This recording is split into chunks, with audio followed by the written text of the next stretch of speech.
Alright guys, Hans Zimmer, Inception soundtrack, I think it's about time we remix it. The name of the song's Time, and I'm remixing Time, about time for a remix.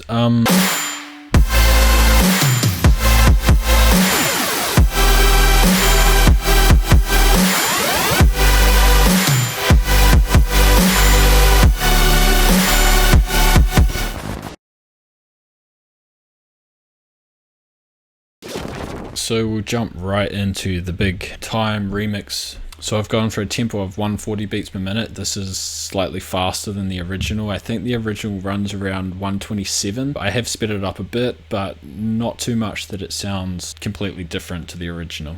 The first thing I wanted to do was take the elements from the original song, which it has quite a famous piano progression. First thing I did was write that progression. So you can see this big MIDI file I have here. Essentially it's the same thing repeated 3 times. The first part of this is the common progression that you're probably used to hearing.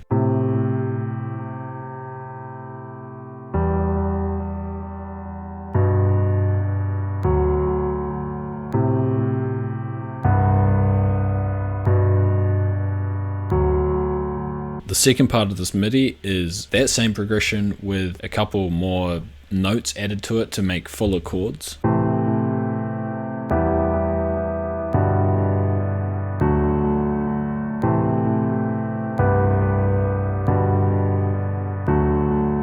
The last part of this progression is just the first progression pitched up.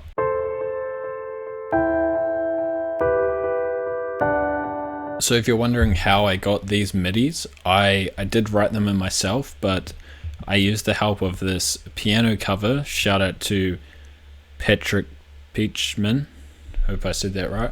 Piano covers can be really helpful when you're trying to remix a song or trying to find the chord progressions or the chord notes of a song. You can just watch them play the piano, and it has these nice little visual notes which tell you what notes to hit, when to hit them. So to start this remix out, I just went with the soft part of the piano.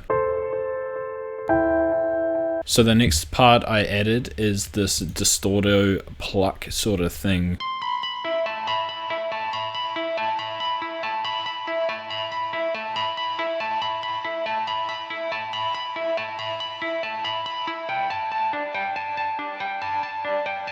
So I think in the original Time song by Hans Zimmer, that's actually a guitar pluck playing that little melody. In here I have this little pluck called Gem. It's a cymatics preset. It's clearly very simple, just sort of a sine sort of pluck. On that I've just created a sort of crush, sort of distortion-y sort of pluck. I roll off the high end and then push it back in with some kilohertz distortion on the sine setting. Then I add some reverb to create that sort of soundscape you're hearing, and finish off by just cutting all those low end frequencies that we don't even need. I also have this Panomatic, which is making the sound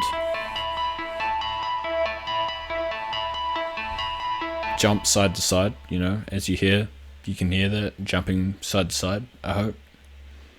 So what I do with this distortion pluck at the start is just filter it in with a reverb that is quite wet, not a lot of dry, and also just an EQ filter, you can see like that, and it's just gonna open up like that. You guys know I like to do this, always chuck a tonal ambient sample in there. This is just EQ filtering in, just like the distortion pluck. And I have some like sort of orchestral crash transitions and drums and a big impact. In this verse section, you can see that a lot more instruments are being added here. For my piano, I go into the full chord section. Distortion pluck is fully opened up from those filters, so that's ringing through as well. I've obviously got my ambient sample in there. One of the main things I've added is this cinematic drum section. So this is 2 different types of drums. A main hit like that, and a really sort of deep rumbling hit.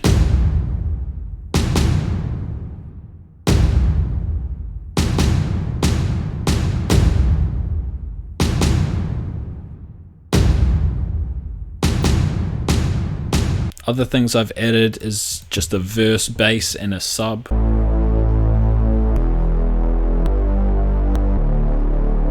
Another electronic sort of thing that I've added is these quick plucks.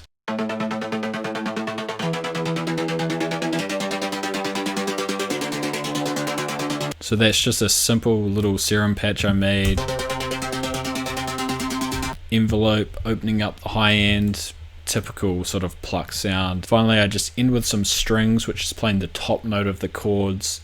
This is just adding a bit of character. I think I'm using just the Labs strings long preset here.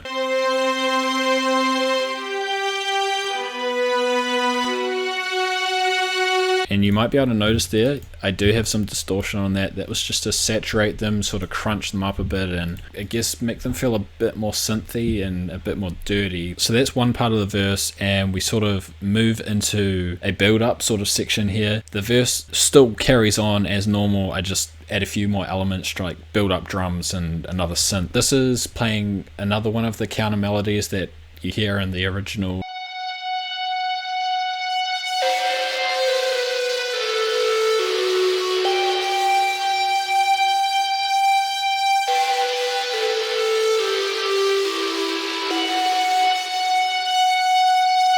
So yeah, that's just a simple melody, and that's just on a Serum synth. You'll notice that that is absolutely filthy, absolutely crushed with distortion. I know that might sound like a little bit harsh when you just hear it like that, just hear it by itself. In the context of the mix though, it makes it stand out and makes it catch your ears, and you can really feel the different sort of tonality in that crunch like ringing through on the sides of your ears. So I guess that's sort of a mixing lesson. Like, it doesn't necessarily have to sound good on its own. It's how it sounds in the context of your whole song. So that's really what matters. If it sounds good with all the other instruments, then that is the most important thing. So to make this into a build-up section, of course, I've gone for some claps. I have some build-up snares.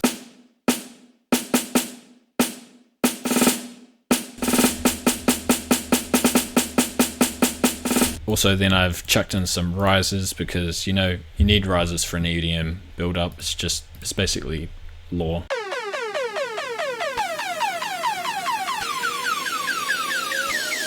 As that build up comes to an end, we just end it with, so we just cut everything and have the light piano, and we have an impact in here and a cymbal. To transition to the drop, we have this reverb tail that I've created, and that just goes into the drop snare.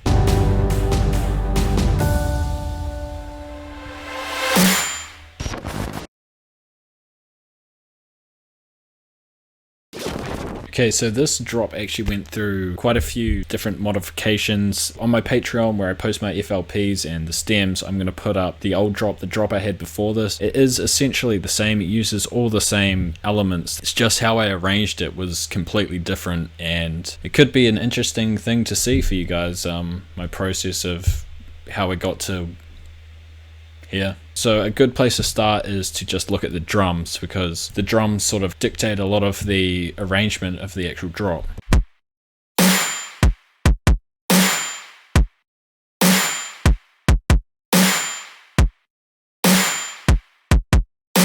So we have this really punchy kick. On the snare I've put actually some distortion to just saturate the layers together, I guess. Add some rides to that. Add some really fast hi-hats. The hi-hats here, I'm using them as sort of a high-end layer to my chords and my lead. So yeah, they're sort of adding more as a high layer than a drum. The other thing I added was some toms, and these just come in between the breaks of the instruments, and these just act as a nice sort of filling mechanism. So I think we'll start with the chord stack. This is just a 4-layer chord stack. The chords here, they're just copy and pasted from the verse chords, the thick chords, and they're just playing the chord progression.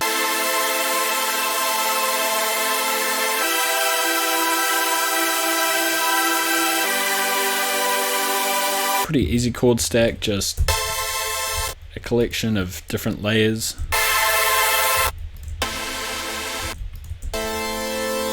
The chord stack in this drop is just sort of acting as a bit of weight behind the lead and the bass. It's not mixed in too loud, so it's just really acting as sort of a support structure. For the bass, I have quite a heavy bass, and this is important in this drop. Like it's a heavy, I'm going for a heavy drop, so a heavy bass was needed.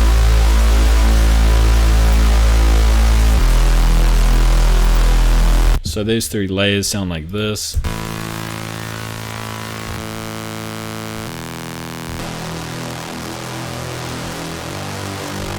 And of course the sub.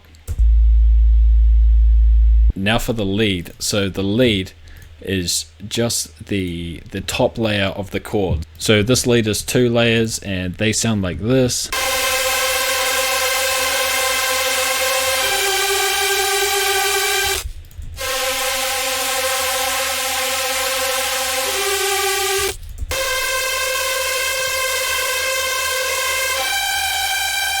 Got some kilohertz distortion on there, some OTT, the same on the second one as well, some quantize on that one. In terms of sound design, these are just presets I found. When I'm trying to find a good lead sound, I typically just go through and try and find a preset that sort of sounds similar, and then I'll just go through and just alter a bunch of things just to get it sounding the exact way that I like. It's a really efficient way to find the right sounds for your track, is just to go and find sounds that are pre-made that might not be perfect for you, and then alter them so that they are perfect for you. Now, how I've arranged these things is what is quite important for this. So you can see there's little breaks. I also have this little automation. I'm using the kilohertz frequency shifter. It's just something I had chucked on to see what kind of effect it would make. It makes an effect sort of like this.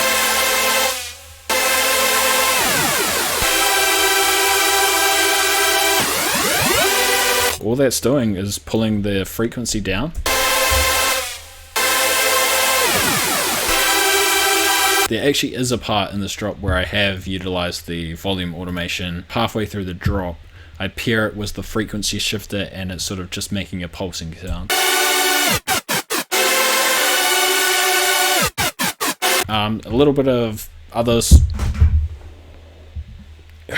Sheesh. I have this reverb automation that is quite common nowadays and it's super easy to do. Slap a reverb on the bus. This bus is connected with the lead and the chord stack, and what I have here is just a completely wet reverb, decay time pulled all the way up. You just create an automation clip on the mix of the reverb and you automate it up in a break and it sounds like this. So you get that swell. I paired that with a Panomatic. You can see that it's just flicking side to side like crazy. Like, that is going absolutely nuts. Oh shit. It has that effect on people sometimes. So yeah, you get that effect of the reverb rising and the Panomatic flicking side to side.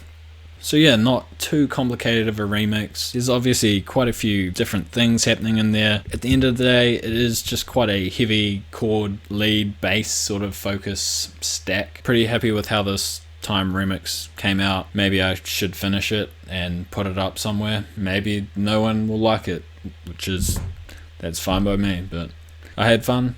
Making music's fun, so yeah, I hope you have a good time with it.